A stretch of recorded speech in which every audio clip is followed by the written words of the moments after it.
Sa atin ng Chelsea, sa one example na una mo ng halimbawa natin dyan ay si King.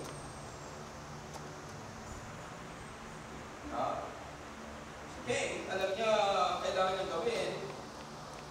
Yung kanyang kapatid na si Abel, alam din ang kailangan gawin. I-offer sacrifice sa Panginoon. Pero si King decided na i-offer niya lang sa Diyos yung kanyang tithes, yung kanyang bunga ng kanyang pananim, which was without yung required ng Diyos na blood.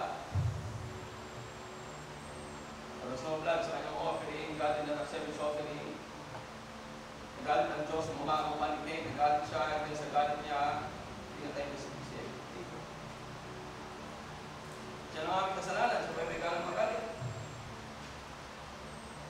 Yung mga taong gano'n, nagagalit ka as a result ng kasalanan mo. There's no way to make it. Hindi yun ang tamang paraan para magalit. Another one is Esau. Si Esau ay pinenda niya yung kanyang birthright sa mga kapatid. Wala sa pakalam, hindi niya naisip anong significance ng kanyang pagiging panganay. Pinagbili niya kay Jacob. And then, pagdating araw, bagamat sa kabila ng pagkakakma ni Isaac na talagang maibigay kay Esau yung birthright, by the providence of God, napunta pa rin kay Jacob. Galit si Esau, at siya ay nagbanta, sabi niya, papatayin niya si Jacob.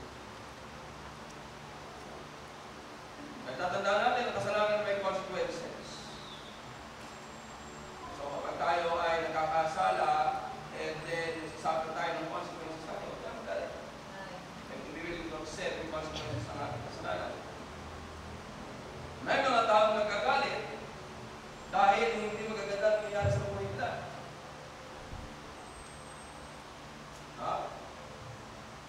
Kaya naiinitan tayo, tama?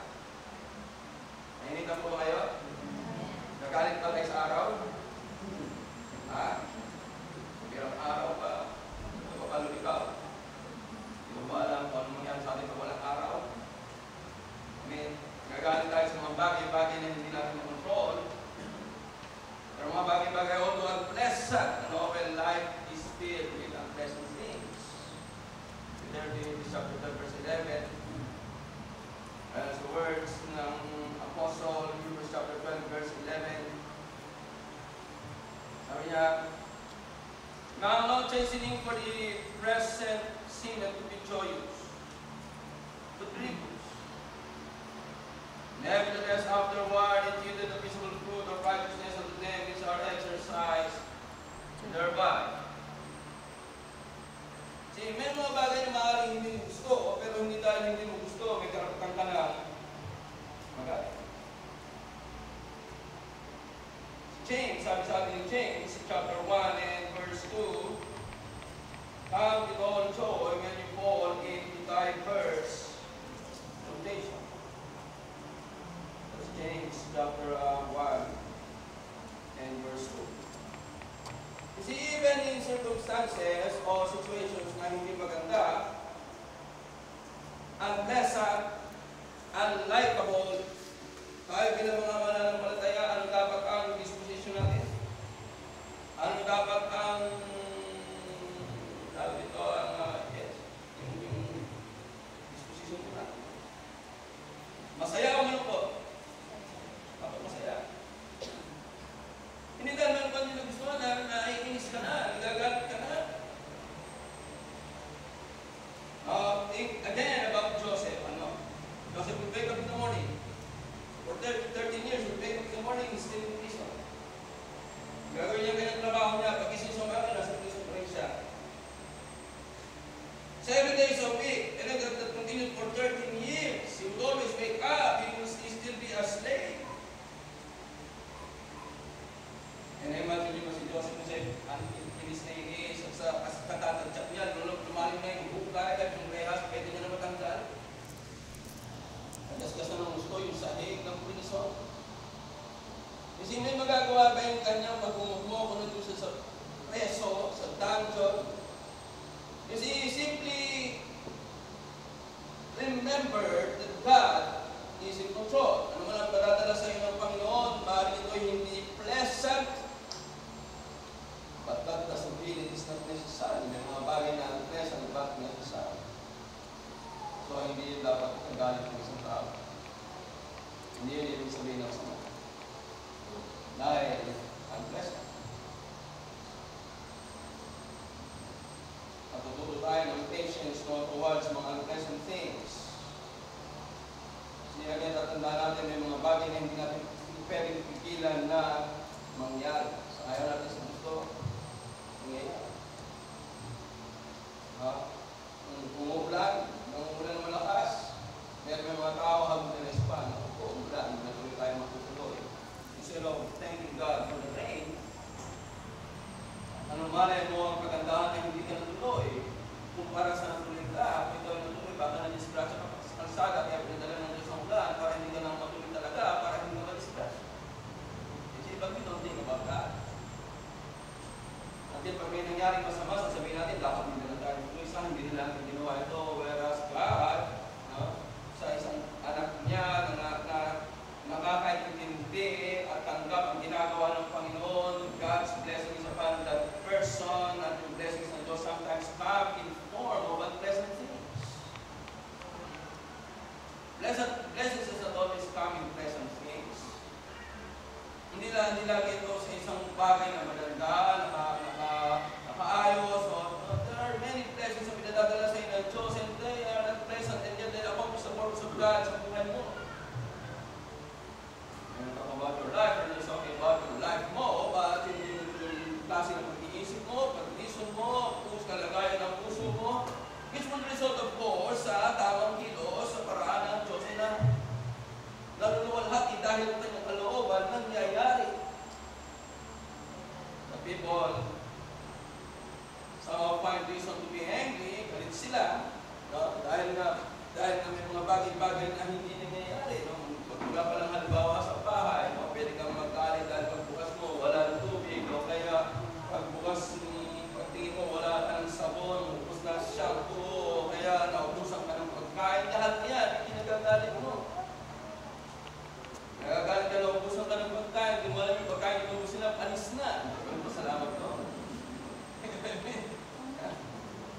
I mean, there's so many things na hindi naman masama, ay kinagagalit ng isang tao. So pupunta ka ng church, ikaw ay nakasimango dahil sa bahay pa lang, galit na galit ka na. Pero anong kinagagalit mo? Kasalanan ba?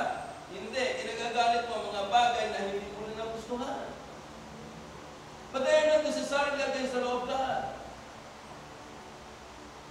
Reminder is being angry and sin not. Magalit ka doon sa labas, sa batas ng Diyos. I'm getting ahead of myself. May mga tao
Nagagalit pa kayo ng mga anak ninyo nasa kolehiyo at hindi na umuwi ng bahay ninyo. Sasabihin lang ng anak ninyo, tayo na, may project kami, kailangan kami matulog doon at kami tatapusin kami. Kini-question nyo ba? Samantala yung mga anak ninyo, umuwi naman. At ang kasama naman ay si pastor. Ang kasama naman ay may mga teachers na mga kasama. Pero may mga magulang naggalit na galit dahil yung mga anak ay gabi na o ginagabi na o yung umaga na sa pag-uwi sa bahay. Samantala, sa halip na pasalamatan yung experience at opportunity na nagkaroon sila para maglingkod sa Diyos, kinagalit nila yun. May mga tao na sa halip na magpasala, sa halip na hindi magalit, isipin, dapat ba ako magalit ang anak ko ginabi sa Bible study?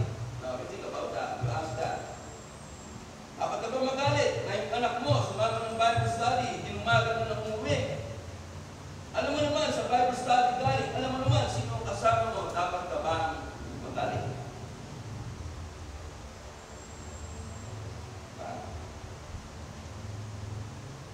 Alam mo rin ito? Kung nag-aalala kayo sa mga anak ninyo, o anong pwede mangyari sa kanila dahil sumasama sila sa gawain sa church, my advice to you is this: sumama kayo. Diba? Nag-aalala kayo, ano mangyari sa mga anak ninyo pag nag-Bible study, lumabas ng hapon? Eh, ba't hindi ka sumama? Diba? Hindi ka dapat mag-aalala na yung mga anak mo, sila-sila lang, magkasama sa Bible study. Kung nag-work na kayo, I'm telling the parents right now, I'm telling you, ba't hindi kayo bumalik paghapon? Samahan ninyo yung mga kabataan. Lumabas. Tumayo. So what I'm saying is, mga kapatid, bago kayo magagalit, tingnan nyo muna, tama ba ang aking ikinagagalit? May kasalanan ba akong nakitang ginawa at ako'y nagagalit?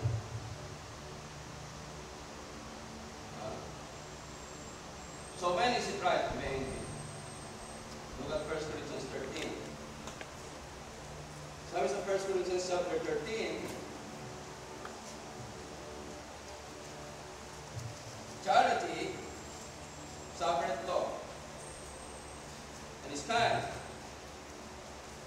Charity envieth not. Charity vaunteth not itself. It's not puffed. Does not behave itself unseemly.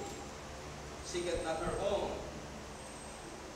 Is not easily provoked. Kasi yung totoong pagmamahal, hindi yan madaling magalit. Is not easily provoked. Thinketh no evil. Hindi nag-iisip ng masama. Minsan ang kinagagalit natin dahil may iniisip tayong masama, samantalang iniisip natin wala namang katotohanan. Thinketh no evil. What does it say? Charity rejoiceth not in iniquity, but rejoiceth in the truth. So, saan ka magagalit? Magalit ka sa kasamaan. Magalit ka sa kasalanan. Yung sinabi ng batas ng Diyos, paglabag sa batas ng Diyos, yan lang dapat ang ikinagagalit natin. Hindi masama yung galit, hindi masama yung emotion na galit. Hindi masama magpakita ka ng galit as long as yung kinagagalit mo ay dahil sa isang malinaw na paglabag sa batas ng Diyos. Hindi lang dahil paglabag sa iyong sarili mong kapakaran, kundi sa batas ng Diyos. Yun ang hinahanap mo. Hindi yung mga preferences mo, hindi yung dahil ito gusto ko, ito ginawa mo, galit ako sa'yo kasi hindi ko gusto, yung ginawa mo hindi ayon sa kagustuhan ko. Magagalit tayo ayon kung yung ginagawa ng isang tao ay labag sa batas ng Diyos. Kung tayo magpakita ng galit. Masamang hindi tayo magpapakita ng galit sa isang malinaw na paglabag.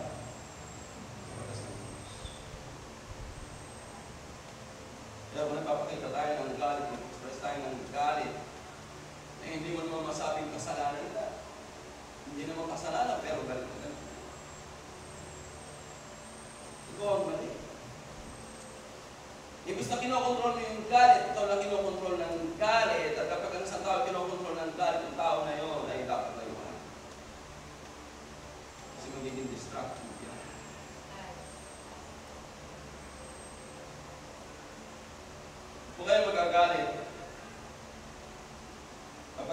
preacher, mahaba ang preaching. Magalit kayo pag yung preacher ayaw na mag-preach. Di mo ba? Nung magalit kayo kapag may mga kalalakihan natin, hindi mo maasahan mag-preach. Dapat dyan tayo nagagalit, hindi ang haba ng preaching ni Pastor. Dapat magalit tayo, may mga kalalakihan hindi mo maasahan mag-preach. Kung yung mga kalalakihan natin ayaw tumugon sa panawagan ng Panginoon para maging lingkod ng Diyos, dyan tayo dapat magalit. Hindi ang haba ng preaching ni Pastor. Anong kasalanan kung ang pastor ay mag-preach na mahaba? Anong kasalanan niyo?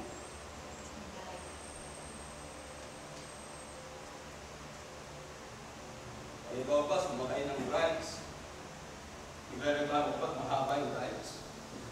Diba nagreklamo ka, may iksi? Kahit lulang-lula ka na, tuwang-tuwa ka pa, kahit hilong-hilo ka na, masaya ka pa. Diba? Pag yung preacher nag-preach, nagagalit ka na ng haba niya. Ulitin ko, magalit tayo kapag ang mga kalalakihan natin hindi mo masahan preach. O kaya wala na preach kundi pera. Pera ba? Pag tumayo yung preacher dito, kita niyo ba kay Pastor, $1? $1 na naman ang message niya. Patungkol na naman yan sa pera. Sana ko ng preacher ninyo, nag-preach at iniiba-iba ang doktrina. Palit-palit. Kung ano yung tanggap ng mundo.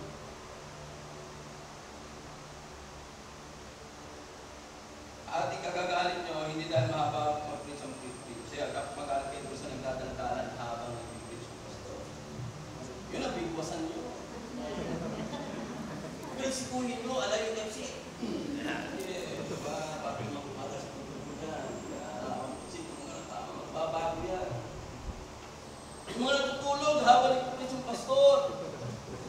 Natutulog ka, ito hindi ka nahihiya. Yung pastor ay ikaw ang iniisip sa kanyang preaching. Patatamaan ka pa naman, natutulog ka. Diba, Amen? Nagagalit ka na habang ng preaching ng pastor. Dahil sa ibahin natin yung pangalan ng pastor, magagalit ka ba? Dahil saan kumain yung pastor dito ay maputi, bland. Ang pastor, ang pangalan ng Pastor Lion sa halimbawa. Halimbawa, ang pangalan ng pastor ay Pastor Abante.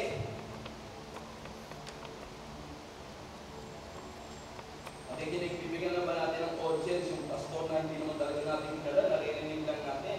Samantala yung mga preacher natin sa sabat, tagal-tagal na natin kilala. Diba? Magagalit kayo kapag yung mga tao dyan hindi marunong makinig.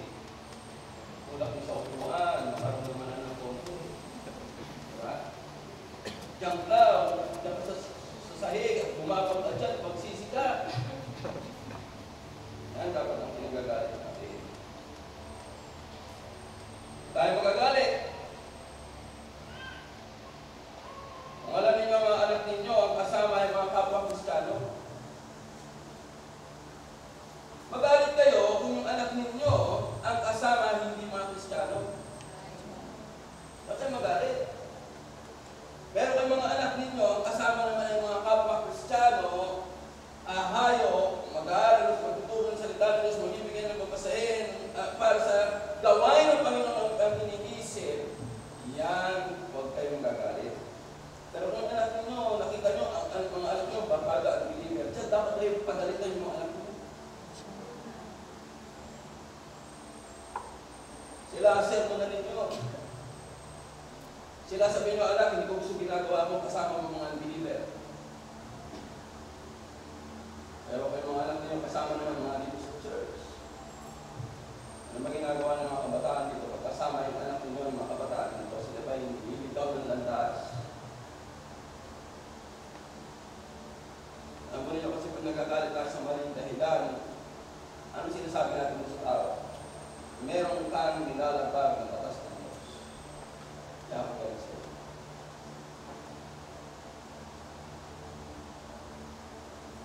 Gagalit kayo kung hindi nyo na yung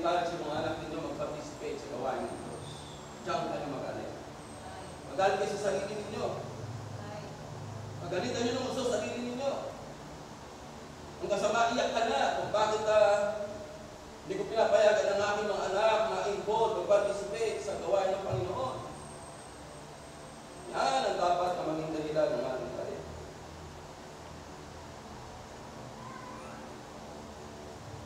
Ako, tayo ng notes. Alam ko niyo sa Book of Genesis, kumbaga itong sermon natin sa umagang ito ay parang chapter 38 ng Genesis. Ayun na ito. Alright. Huwag tayong magagalit sa mahabang services. Mahabang Bible din. Mahaba ba yung Bible din ng ating kanina? Hindi naman, average lang. Pero kung baguhan ka, mahaba na ito. Kasi ang iba, ang sanay Bible din nila 4 na verses. Kaya kung baguhan ka dito, grabe naman ito. Dalawang chapters. Eh, meron nga isang chapter na binabasa natin na 50 verses. Tapos kakambal pa, 30 verses yun. 80 verses yun. Kaya sa magbasa pa yan, bagal-bagal. If after a manner of men I have fought with this at Ephesus, what advantage it me? Meron pa matagal magbasa. Minsan nakakautal-utal pa at inuulit-ulit pa yung verse. 4 na beses susubukan i-pronounce, hindi ba pronounce, may skip na. Dapat na bang magalit pag mahaba binabasa natin verses dito? Well, ano bang galing pang salita gusto natin marinig ipagsalita ng Diyos? O ano masama mag-Bible reading tayo dito? Ano masama kung marami kang mga umaawit dito? Di ba lahat yan nakaka-edify? So hindi dapat natin pinagagalit yan. Kasalanan yan. Magalit tayo sa kamunduhan. Kamunduhan ang ikagalit natin. Kamunduhan na yung mga tao nakaka-attend tayo ng birthday party, weddings, no? Kahit na gaano kalayo, kahit gaano oras nararating natin, pero yung church hindi natin marating. Yan, nakakagalit yan.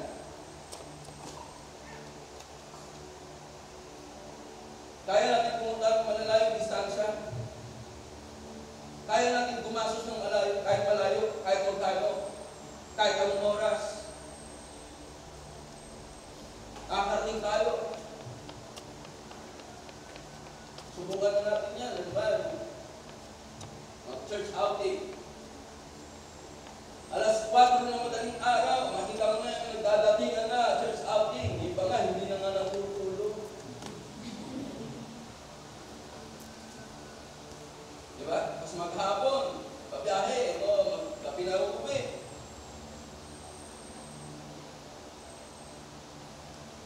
Na tayo magalit sa kamunduhan. Nakakarating tayo kung saan-saan, na pwede tayong maasahan, nakakarating tayo sa mga ganyang okasyon, pero hindi tayo pupunta sa church. Kung anong excuses ang naibibigay natin kung ba't hindi tayo nakakarating sa gawain ng Panginoon, dapat yan ang ating ikinagagalit. Yung kawalan ng ating support sa ministry ay isang dahilan para magalit tayo.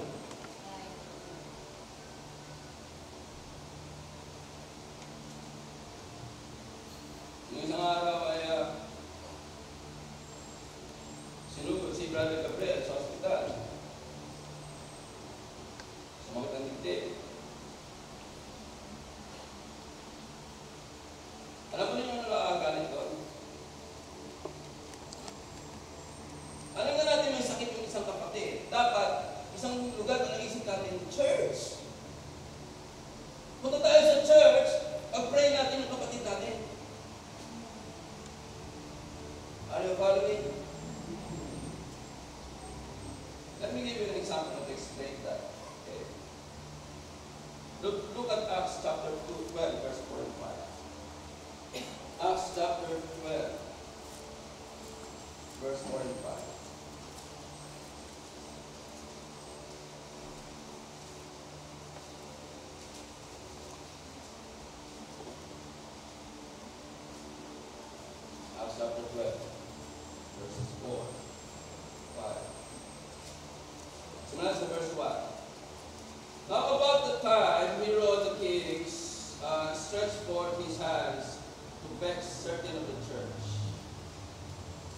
he killed James, the brother of John, with a sword. I wonder kung itong mga pangyayaring ito ay masasabi natin sariwa pa sa ating mga isipan. The church went through severe persecution. Believers are being killed because of their faith. Verse 2. So he gave James, the brother of John, with the sword, and because he saw it pleased the Jews, he proceeded further to take Peter also. Then were the days of unleavened bread, and when he had apprehended him, dinakip si Peter,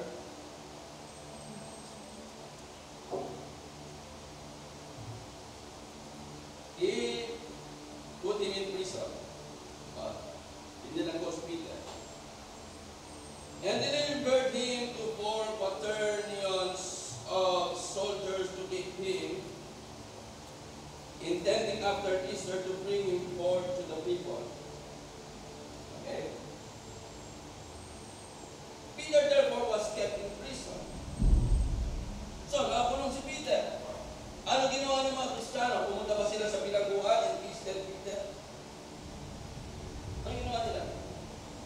Look at verse 4. Ano sabi? Verse 5. While Peter was in prison, Peter therefore was kept in prison. Ano ginagawa?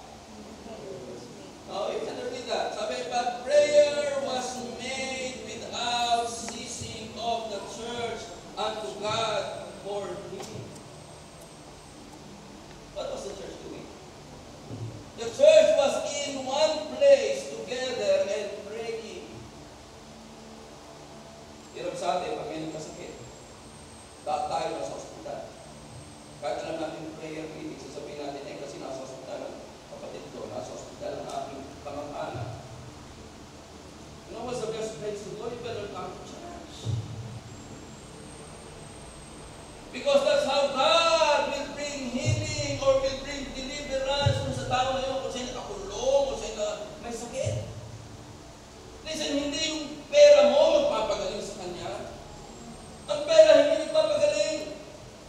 Ang pera magbabayad sa utang, pero hindi yan magpapagaling. Ang magpapagaling sa sakit ng isang tao ay ang Diyos, provided the people of God gathers and pray together. Are you listening? Alam na natin may sakit ng kapatid, hindi ko tayo pumunta dito sa church.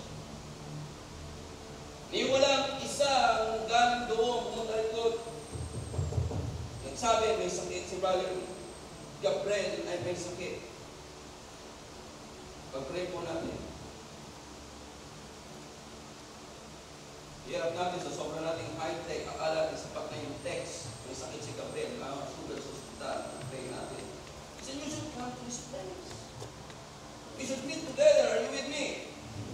Tama po kayo na hindi sa tingin nyo? Kasi yun ang agad galit sa atin, yung tayo, pinapabayaan natin ang gawain ng Panginoon and we try to solve yung ating mga problema by ourselves. God has already shown us. What do you do in times of crisis? The church gathers together. Right? Hindi may sakit na ayaw pa natin pumunta. Sabi natin, pinipiglig ka. See, God is pleased when He sees His people together, pray. Kaya mahalaga ang gathering ng mga mananampalataya. Nanalangin. Kaya natin tayong mga mananampalataya, one of the things na hindi dapat tayo natutuwa is when we serve God on our own terms. Hindi na tayo sa sarili natin terms. Okay, how do I explain that? Papasok ka ng trabaho. Nag-apply ka sa trabaho, ikaw ka sa trabaho. Pwede ba napapasok ka lang kung anong araw gusto mong pumasok? Pwede ba papasok ka lang kung merong required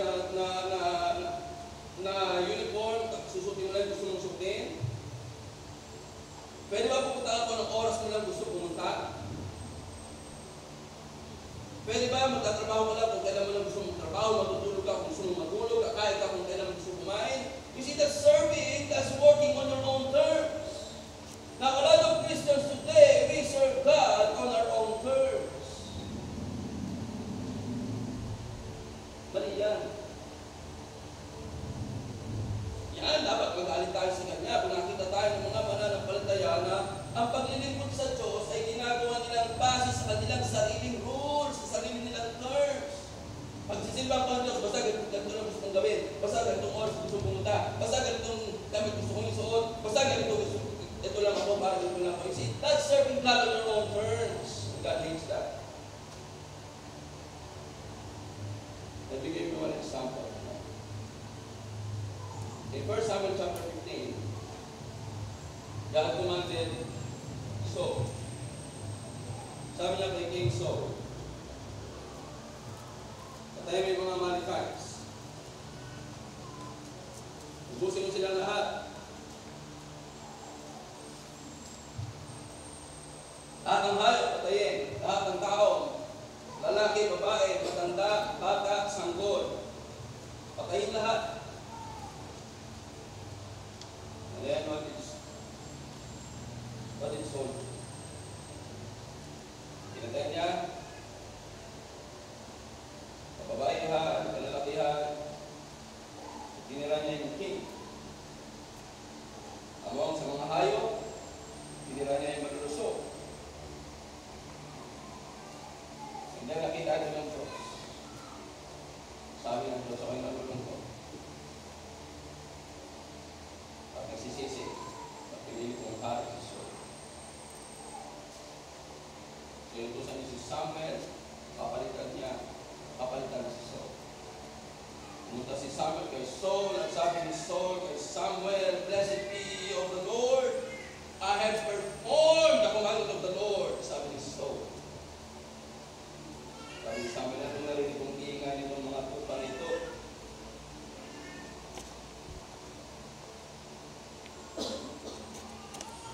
Sabi ni Samuel, "Obedience is better than sacrifice."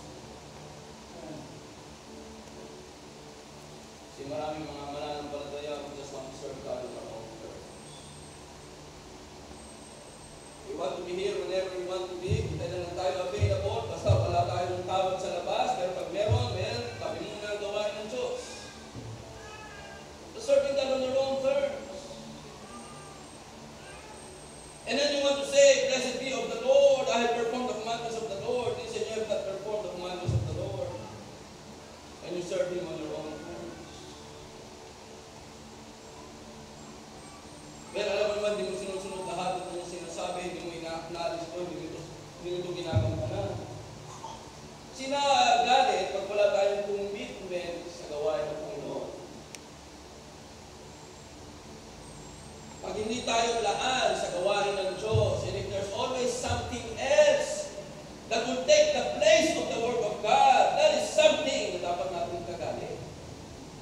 When we have people, kapag ang mga tao natin hindi ganyan, pag ganyan tayo, dapat nag-express tayo ng disapproval. That is not something we should approve. Dapat tayo, we should be all out for the work of God. Dapat suportahan natin yung sinabi ng Diyos, gawin natin yung pinagagawa ng Diyos sa kanyang paraan. Sa paraan ng Diyos ay mag-please, not on our own terms. Otherwise, wala tayong dahilan para magalit. I mean, the only thing kung dapat kinagagalit natin ay mga bagay-bagay na hindi pleasing sa Diyos. Mga bagay na alam natin ito, sa gabal ito, magiging ito ay hindi ito pagsuporta sa gawain ng Panginoon, dapat galit tayo dyan. Ito, pag ginawa natin yan, pag ganito tayo, magiging nakakahat lang yan sa gawain ng Panginoon. Hindi yan ito glorify ang Diyos. Kasi dapat meron tayong mata para sa mga bagay-bagay na alam natin ito, nakakalawalhati sa Diyos, ito hindi nakakalawalhati, ito masama, ito tama, ito hindi ito maganda, ito katanggap-tanggap ito.